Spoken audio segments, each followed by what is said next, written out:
ग्रहों तथा भुवः आदि लोकों की स्थिति, श्री विष्णु शक्ति का प्रभाव तथा शिशुमार चक्र का वर्णन।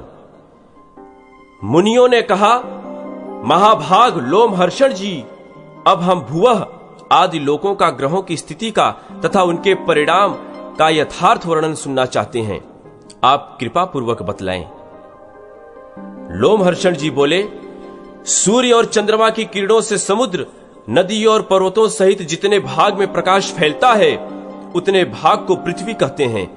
पृथ्वी विस्तृत होने के साथ ही गोलाकार है। पृथ्वी से 1,00,000 योजन ऊपर सूर्यमंडल की स्थित है और सूर्यमंडल से 1,00,000 योजन दूर चंद्रमंडल स्थित है।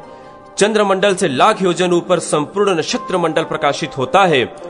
नक्षत्र मंडल से 2,00,000 योजन ऊंचे बुध की स्थित है। बुध से 2,00,000 योजन शुक्र स्थित है। शुक्र से 2,00,000 योजन मंगल तथा मंगल से 2,00,000 योजन ऊंचे देवगुरु बृहस्पति स्थित हैं।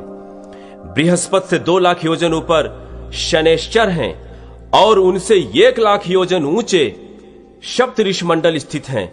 सप्त ऋषियों में 1,00,000 योजन ऊपर ध्रुव हैं, जो समस्त ज्योतिर्मंडल के केंद्र हैं। ध्रुव से ऊपर महरलोक है, जहां 1 कल्प तक जीवित रहने वाले महात्मा पुरुष निवास करते हैं।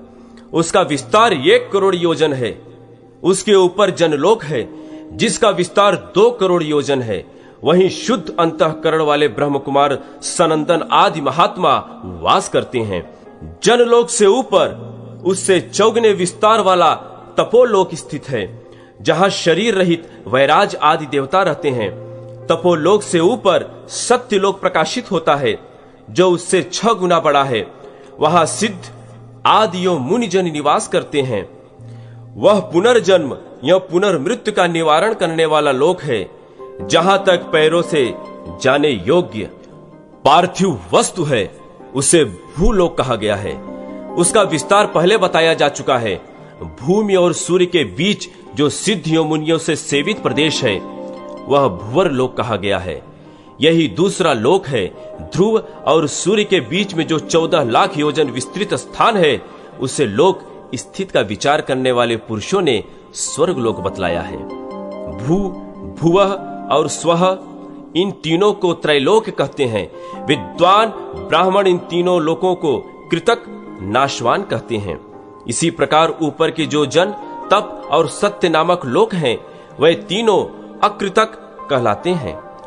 कृतक और अकृतक के बीच में महरलोक है, जो कृतका कृतक कहलाता है।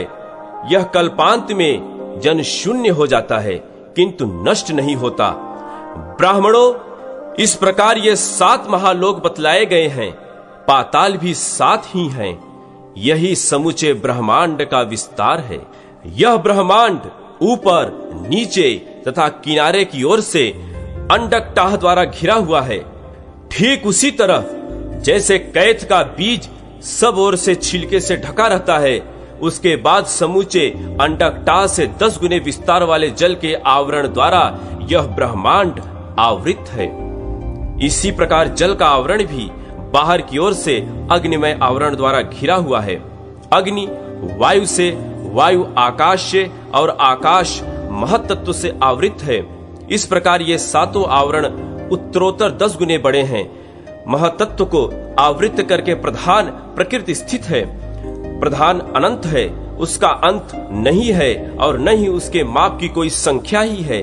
वह अनंत यों असंख्यात बताया गया है। वही संपूर्ण जगत का उपादान है। उसे ही परा प्रकृति कहा गया है।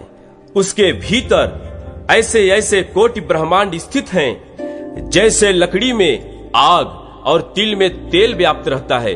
उसी प्रकार प्रधान अर्थात प्रकृति में चेतन पुरुष व्याप्त है। ये प्रकृति और पुरुष एक दूसरे के आश्रित हो भगवान विष्णु की शक्ति से टिके हुए हैं। श्री विष्णु की शक्ति ही प्रकृति और पुरुष के पृथक एवं संयुक्त होने में कारण है। विप्रवरो, वही सृष्टि के समय प्रकृति में शोभ का कारण होती है।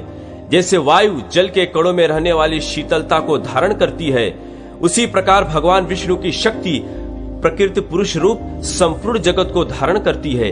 जैसे प्रथम बीज से मूल, तने और शाखा आदि सहित विशाल वृक्ष उत्पन्न होता है, फिर उसी वृक्ष से अन्यान्य बीज प्रकट होते हैं और उन बीजों से भी पहले ही जैसे वृक्ष उत्पन्न होते रहते हैं, उसी प्रकार पहले अव्याकृत प्रकृति से महतत्व आदि उत्पन्न होते हैं। फिर उनसे देवता आदि प्रकट होते हैं। देवताओं से उनके पुत्र और उनके पुत्रों के भी पुत्र होते रहते हैं। जैसे एक वृक्ष से दूसरा वृक्ष उत्पन्न होने पर पहले वृक्ष को कोई हानि नहीं होती, उसी प्रकार नूतन भूतों की सृष्टि से भूतों का ह्रास नहीं होता। जैसे समीपवर्ती होने मात्र से आकाश और काल आदि भी वृक्ष के कारण है, उसी प्रकार भगवान श्री हरि स्वयं विकृत न होते हुए ही संपूर्ण विश्व के कारण होते हैं। जैसे धान के बीज में जड़, नाल, पत्ते, अंकुर, कांड, कोप, फूल, दूध, चावल, भूसी और कण सभी रहते हैं तथा अंकुरित होने के योग्य कारण सामग्री पाकर प्रकट हो जाते हैं, उसी प्रकार भिन्न भिन्न कर्मों में देव आदि सभी शरीर स्थित रहते हैं तथा कारणभूत श्री विष्णु शक्ति का सहारा पाकर प्रकट हो जाते हैं। वह भगवान विष्णु पर ब्रह्म है, उन्हीं से यह संपूर्ण जगत उत्पन्न हुआ है, वह ही जगत स्वरूप है तथा उन्हीं में इस जगत का लय होगा। वह पर ब्रह्म और परम धाम स्वरूप है। सत और असत भी वह ही है, वह ही परम पद है। यह संपूर्ण चराचर जगत उनसे भिन्न नहीं है। वह ही अव्याकृत मूल, प्रकृति और व्याकृत जगत स्वरूप है। यह सब कुछ उन्हीं में लय होता और उन्हीं के आधार पर स्थित रहता है। वह ही क्रियाओं के कर्ता हैं, उन्हीं का यज्ञों द्वारा यजन किया जाता है। यज्ञ और उसके फल भी वह ही हैं। युग आदि सब कुछ उन्हीं से प्रवृत्त होता है। उन श्री हरि से भिन्न कुछ भी नहीं है।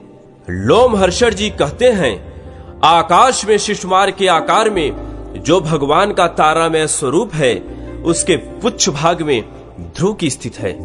ध्रुव स्वयं अपने परिधि में भ्रमण करते हुए सूर्य, चंद्र आदि अन्य ग्रहों को भी घुमाते हैं। ध्रुव के घूमने पर उनके साथ ही समस्त नक्षत्र चक्र की भांति घूमने लगते हैं। सूर्य, चंद्रमा, तारे, नक्षत्र और ग्रह ये सभी वायुमयी डोरी से ध्रुव में बंधे हुए हैं। शिशुमार के आकार का आकाश में जो तारामय रूप बताया गया है, उसके आधार परम धाम स्वरूप साक्षात भगवान नारायण हैं, जो शिशुमार के हृदय देश में स्थित हैं। देवता, असुर और मनुष्यों सहित यह संपूर्ण जगत भगवान नारायण के ही आधार पर टिका हुआ है।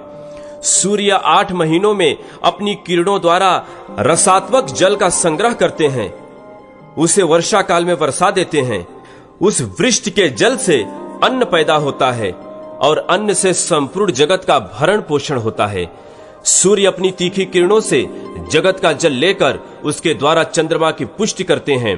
धूम, अग्नि और वायु रूप में मेघों में स्थापित किया हुआ जल अपभ्रष्ट नहीं होता, अतएव मेघों को अभ्र कहते हैं। वायु की प्रेरणा से मेघस्थ जल पृथ्वी पर गिरता है। नदी, समुद्र, पृथ्वी तथा प्राणियों के शरीर से निकला हुआ ये 4 प्रकार के जल सूर्य अपनी किरणों द्वारा ग्रहण करते हैं और उन्हीं को समय पर बरसाते हैं। इसके सिवा वे आकाश गंगा के जल को भी लेकर उसे बादलों में स्थापित किए बिना ही शीघ्र पृथ्वी पर बरसा देते हैं। उस जल का स्पर्श होने से मनुष्य के पाप पंख धुल जाते हैं, जिससे वह नरक में नहीं पड़ता। वह दिव्य स्नान माना गया है। कृतिका आदि विषम नक्षत्रों में सूर्य के दिखाई देते हुए आकाश से जो जल गिरता है, उसे दिग्गजों द्वारा फेंका हुआ आकाश गंगा का जल समझना चाहिए। इसी प्रकार भरणी आदि सम संख्या वाले नक्षत्रों में सूर्य के दिखाई देते हुए आकाश से जो जल गिरता है, वह भी आकाश गंगा का ही जल है, जिसे सूर्य की किरणें तत्काल ले आकर बरसाती हैं। यह दोनों ही प्रकार का जल अत्यंत पवित्र और मनुष्यों का पाप दूर करने वाला है। आकाश गंगा के जल का स्पर्श दिव्य स्नान है। बादलों के द्वारा जो जल की वर्षा होती है, वह प्राणियों के जीवन के लिए सब प्रकार के अन्न आदि की पुष्टि करती है, अतः वह जल अमृत माना गया है। उसके द्वारा अत्यंत पुष्ट हुई सब प्रकार की औषधियां फलती, पकती एवं प्रजा की उपयोग में आती हैं। उन औषधियों से शास्त्रदर्शी मनुष्य प्रतिदिन विहित यज्ञों का अनुष्ठान करके देवताओं को तृप्त करते हैं। इस प्रकार यज्ञ, वेद, ब्राह्मण आदि वर्ण संपूर्ण देवता, पशु, भूतगण तथा स्थावर, जंगम रूप संपूर्ण जगत, ये सब वृष्टि के द्वारा ही धारण किए गए हैं। वृष्टि सूर्य के द्वारा होती है। सूर्य के आधार ध्रुव, ध्रुव के शिशुमार चक्र तथा शिशुमार चक्र के आश्रय साक्षात भगवान नारायण हैं। वह शिशुमार चक्र के हृदय देश में स्थित हैं। वे ही संपूर्ण भूतों के आदि पालक तथा सनातन प्रभु हैं। मुनिवरों, इस प्रकार मैंने पृथ्वी, समुद्र आदि से युक्त ब्रह्मांड का वर्णन किया। अब और क्या सुनना चाहते हो?